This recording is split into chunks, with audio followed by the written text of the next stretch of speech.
Welcome to QuickHub. In this video, we'll show you how to use filters to find the most relevant user journeys, so you can quickly discover and apply the right templates for your business.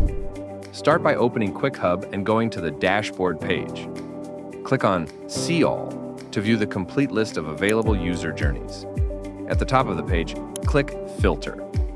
Now, select social media from the available categories to focus on journeys related to creating and managing social posts. Once selected, click Apply to filter the results. Next, click Choose Template under the Create Post section.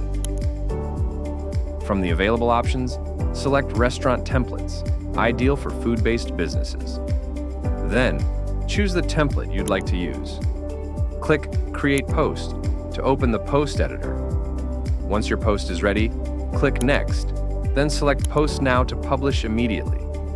After posting, open your connected social accounts, such as Facebook, Instagram, or LinkedIn, to confirm the post is live.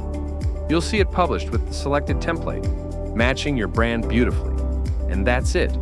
You've successfully used filters to discover the right user journeys and create a social media post in QuickHub. Using filters helps you save time and stay organized while managing your marketing content. Stay tuned for more QuickHub tutorials to help you work smarter and faster.